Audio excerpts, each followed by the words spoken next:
السلام علیکم دوستو، ویلکم ٹو ایگزامز کریکٹ۔ اس حقیقت سے سب دوست آشنا ہیں کہ اس بار ایف ایس سی میں پچھلے تمام سالوں سے جب سے پاکستان بنا ہے، جب سے یہ ایف ایس سی کے ایگزام ہو رہے ہیں، سب سے زیادہ سیچوریشن والے مارکس ہیں۔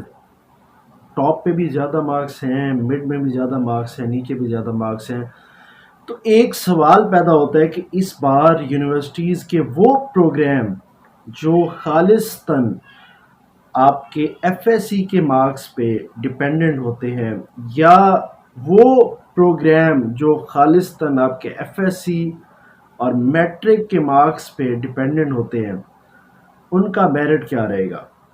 یہ ایک انتہائی ایک امپورٹنٹ کوشچن تمام اسٹوڈنٹس کے ذہنوں میں چل رہا ہے، چاہے وہ ایم ڈی کیٹ کے اسٹوڈنٹ ہوں جنہوں نے پلان بی بنایا ہو، چاہے وہ ای کیٹ کے اسٹوڈنٹ ہوں جو یہ سوچ رہے ہوں کہ اب ای کیٹ ہو گیا ہے اور اب ہمارے ایف ایس سی کے نمبروں کو ملا کے اب ہمارا کیا بنے گا، یا وہ لوگ ہوں جو صرف ایف ایس سی کی بیس پہ ایڈمیشن لے رہے ہوں۔ تو 2019 کی میرٹ لسٹیں تمام یونیورسٹیز کی اب اس طرح نہیں رہے گا۔ حالات کچھ اس طرح ہیں ایف ایس سی بیس میرٹ کا کہ لاسٹ ٹائم 1007 والا اسٹوڈنٹ ڈی فارمیسی کرنے کے لیے جب اس نے پنجاب یونیورسٹی میں اپلائی کیا تو اس کا مارننگ پروگرام میں نہیں ہوا بلکہ سیلف پہ اس کا ایوننگ میں ہوا۔ 1007 والے بچے کی بات کر رہا ہوں۔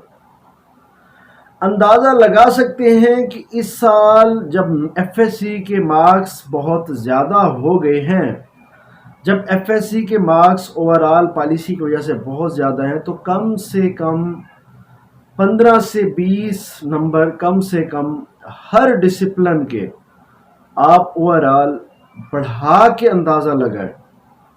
یہ میں اس کی بات کر رہا ہوں جو 1000+ والے پروگرام ہیں، جو نیچے ہیں اس میں آپ 30 نمبر ایڈ کر لیں۔ مثلا ایک پروگرام کا 960 تھا تو آپ اب اندازہ 985 سے 990 کے درمیان رکھیں۔ ایسا کریں گے تو آپ کو یہ فائدہ ہوگا کہ آپ ریالٹی بیسڈ ڈیسیژن لے سکیں گے۔ اپنے پلان کو، پلان بی کو پلان سی میں کنورٹ کریں۔ سی کسی نے بنایا ہوا ہے تو ڈی تک بنائیں۔ سوچیں کہ اس وقت ان کے پاس کون کون سے پروگرام اویلیبل ہیں اور کون کون سے پروگرام میں پریارٹیز وائز بنائیں۔ یہاں ہوا تو کر لوں گا، یہاں نہ ہوا تو پھر یہ کروں گا، کیونکہ اس ریئل ورلڈ میں کوئی چیز اکثر ہماری مرضی کے ساتھ نہیں ہوتی۔ ہم جو چاہتے ہیں اس میں لیمیٹیشنز ہیں۔ کچھ لوگوں کی یہ خواہش پوری ہو جاتی ہے، کچھ لوگ اتنے اچھے مارکس اور اتنے ٹیلنٹ کے ساتھ ہوتے ہیں کہ ان کی یہ خواہش پوری ہو جاتی ہے کہ ان کا من چاہا پروگرام، من چاہا کوئی میڈیکل کالج، من چاہا انجینئرنگ ڈسپلن ان کو مل جاتا ہے، لیکن ان کی تعداد بہت کم ہوتی ہے۔ میں میجارٹی کی بات کر رہا ہوں جنہوں نے پورے پاکستان کی یونیورسٹیز کو بھرنا ہے۔ تو لہٰذا ریئلٹی بیس اس بار آپ ڈیسیژن کریں گے۔ سال ضائع کرنا ہے تو ایک دو پروگرام میں اپلائی کریں۔ اگر آپ کے 900 کی رینج میں مارکس ہیں، سال ضائع کرنا ہے تو پھر ایک دو پروگرام میں اپلائی کریں۔ چانسز ہیں کہ آپ کا سال ضائع ہو جائے گا۔ لیکن اگر آپ چاہتے ہیں کہ آپ کا سال ضائع نہ ہو، if you are fed up with your MD-CAT attempts، اور یا آپ فریشر بھی ہیں اور آپ دیکھتے ہیں کہ آپ کسی پروگرام میں جانا چاہتے ہیں، تو آپ اپنے پلان بنائیں۔ دیکھیں کچھ لوگ ہوتے ہیں وہ یہ چاہتے ہیں کہ میں نے لاہور پڑھنا ہے، مثلا میں نے ڈی فارمیسی کرنی ہے، یا کچھ لوگ کہتے ہیں میں نے لاہور پڑھنا ہے، وہ لاہور میں ان کو پروگرام مل جاتا ہے۔ کچھ لوگ کہتے ہیں میں نے ڈی فارمیسی کرنی ہے۔ اب ان کی دو کیٹیگریز ہیں۔ میں ایک مثال کے طور پہ میں نے ڈی فارمیسی کا، کچھ لوگ کہتے ہیں کہ انہوں نے صرف ڈی فارمیسی کرنی ہے، چاہے انہوں نے فیصل آباد سے ان کو مل جائے ایڈمیشن، پنڈی میں مل جائے، لاہور میں مل جائے، کہیں مل جائے۔ یہ لوگ پروگرام بیسڈ ڈیسیژن لیتے ہیں، ان کا ہو جاتا ہے ایڈمیشن۔ مثلا اگر لاہور زیادہ ہے تو اس کا فیصل آباد میں ہو جاتا ہے۔ کچھ لوگ کہتے ہیں نہیں میں نے لاہور میں پڑھنا ہے، پھر ان کا وہ پھر plan B C D program wise بنائیں۔ کچھ لوگ کہتے ہیں میں نے بس اس یونیورسٹی میں پڑھنا ہے، پھر وہ اس یونیورسٹی کے سارے پروگرام دیکھ لیں، اس کا میرٹ دیکھ لیں اور میکسیمم پروگرام میں اپلائی کریں۔ منیمم میں کریں گے تو پھنس جائیں گے، منیمم میں کریں گے تو نہیں ہوگا، یہ کنفرم بتا رہا ہوں۔ لہٰذا اگر آپ چاہتے ہیں کہ آپ کا ایڈمیشن ہو ادر دین MBBS BDS، تو پلان A B کے کنسیپٹ سے ہٹ کے C D اور E تک بھی جائیں۔ اس بار ایک انپریسیڈنٹ ماحول ہے، غیر معمولی طور پہ مارکس ہیں، پتہ نہیں چلے گا، خدا نہ خواستہ آپ سکپ نہ ہو جائیں، آپ مار نہ کھا جائیں صرف اس بیس پہ کہ آپ نے میکسیمم پلان نہیں بنائے تھے، میکسیمم جگہوں پہ آپ نے اپلائی نہیں کیا تھا، تو اس بنیاد پہ کہیں آپ رہ نہ جائیں۔ لہٰذا آپ لوگ بہت سارے پلانز بنا کے رکھیں۔ دوسرا پہلو یہ ہے کہ کچھ لوگ کہتے ہیں کہ فلاں ڈسپلن ان کا شوق ہے، ان سے میں یہ ریکویسٹ کرنا چاہتا ہوں کہ ایک دفعہ اپنے شوق کو ری ایویلویٹ کر لیں، دیکھ لیں کہ ان کا شوق، کیونکہ شوق کی وجوہات ہوتی ہیں۔ بعض لوگ ایک ڈسپلن کو اس لیے اپنا شوق بنا لیتے ہیں کیونکہ انہوں نے اس کے علاوہ کچھ سنا نہیں ہوتا، اس نے اس کی زیادہ تعریفیں سن رکھی ہوتی ہیں، وہیں اس کا شوق بن جاتا ہے۔ کچھ لوگ اس لیے شوق بنا لیتے ہیں کہ ان کے ریلیٹیو میں سے کسی نے وہ کیا ہوتا ہے، وہ اب اس کا شوق بن جاتا ہے کمپٹیشن کی وجہ سے۔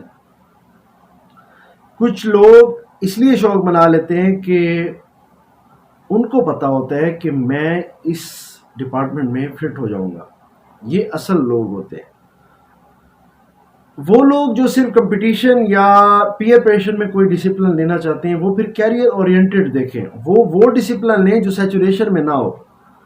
اگر کوئی بندہ اپنے دل سے کوئی کام کرنا چاہتا ہے، وہ پھر یہ نہ دیکھے کہ اس میں سیچوریشن ہے نہیں ہے، کیونکہ وہ بندہ جب پڑھے گا، صحیح پڑھے گا، کام کرے گا، تو وہ باقیوں سے منفرد ہو جائے گا۔ اتنا ہر ڈسپلن میں سپیس ہے کہ ہر ڈسپلن کے ٹاپ لوگوں کو وہ کیریئر اچھا بنا کے دیتا ہے۔ لہٰذا اس معاملے میں گھبرانے کی ضرورت نہیں ہے۔ اگر آپ کا اپنا ذاتی شوق ہے، خود سے ریسرچ کی ہوئی ہے، خود کو دیکھا ہے، مثلاً کچھ لوگ جیسے میں بتا رہا تھا کمپٹیشن اور دیکھا دیکھی جاتے ہیں، وہ میل نرسنگ مثلاً چوز کرتے ہیں کیونکہ میل نرسنگ میں سیچوریشن نہیں ہے، ایک آسان راستہ ہے جاب ڈھونڈنے کا، ایک شارٹ کٹ ہے جاب ڈھونڈنے کا۔ الائڈ سائنسز میں چلے جائیں، مثلاً MLT میں چلے جاتے ہیں، اس میں سیچوریشن کبھی نہیں ہونی، آسان راستہ ہے۔ مثلاً کچھ لوگ کہتے ہیں انہوں نے DPT کرنی ہے، کیوں کرتے ہیں؟ کیونکہ وہ کہتے ہیں جاب نہ ملی تو خود سے کام شروع کر دیں گے۔ یہ وے ہوتا ہے ڈھونڈنے کا کہ آپ کو اپنے شعبے میں آپ کا کیریئر کیسا ہوگا۔ دیٹس وائی اپنی جو ریسرچ ہے، اپنے جو معاملات ہیں، اس کو تھوڑا آن پیپر لے کے آئیں، سرچ کریں، دیکھیں کہ میں کر کیا رہا ہوں، کیا میرے ڈیسیژن ٹھیک ہے، مشورہ کریں، فیملی سے کریں، اور جو وہ لوگ فیملی کے جو کسی پوزیشن پہ ہیں، پڑھ لکھ گئے ہیں، ان کے تجربات سے فائدہ اٹھائیں، ان کی رہنمائی لیں، ان سے پوچھیں کہ میری یہ نیچر ہے، میرا یہ شوق ہے، کیا مجھے گائیڈ کریں گے آپ لوگ؟ ان کی رہنمائی لیں۔ دوسری بات، ہر کسی کی بھی نہ سنیں، کیونکہ اگر آپ ہر کسی کی سنیں گے تو اس واقعے کی طرح جیسے وہ ایک باپ بیٹا گدھا لے کے جا رہے تھے تو آخر میں ان کو پانی میں ڈالنا پڑا گدھا، یعنی ایک دفعہ جب بیٹا گدھے پہ تھا تو سب نے کہا کہ بے شرم بیٹا، تیرا باپ پیدل چل رہا ہے، تو وہ اتر گیا، باپ کو بٹھایا، باپ کو کہا کہ تو کیسا سنگ دل باپ ہے کہ بیٹا پیدل چل رہا ہے اور تو بیٹھا ہوا ہے، دونوں اتر گئے۔ اور پھر کہا کہ یعنی کسی نے کہا کہ آپ مثلاً گدھے کو اتنا زیادہ سفر کرا رہے ہو، تو گدھے کو انہوں نے کندھے پہ ڈال دیا اور آخرکار اس نے دریا میں ڈال دیا۔ اس لیے مشورے ضرور لیں، لیکن مشوروں کو بھی ایویلویٹ کریں، اچھے لوگوں کے مشوروں کو زیادہ اہمیت دیں، اور ان سے دیکھیں کہ آپ کے لیے کوئی اچھی چیز نکل آئے تو ویل اینڈ گڈ، نہیں تو سکپ کر دیں۔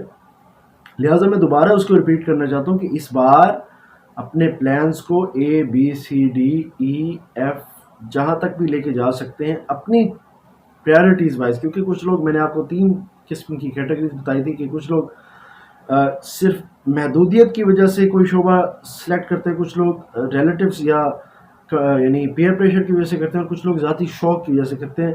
آپ اپنی کیٹیگری دیکھ لیں، اپنے آپ کو ایویلویٹ کر لیں کہ آپ کس پوزیشن پہ ہیں، اور اس کے مطابق ڈیسیژن لینے کا بھی میکانزم میں نے آپ کو بتا دیا ہے۔ اس بار کمپٹیشن زیادہ ہوگا، لہٰذا رسک نہ لیں، لہٰذا آپ لوگ اس بار زیادہ کینلی ایڈمیشن کے پروسیس کو اسٹڈی کیجیے گا، میں اس پہ مسلسل انشاءاللہ ویڈیوز بناتا رہوں گا تاکہ آپ لوگوں کی رہنمائی ہو.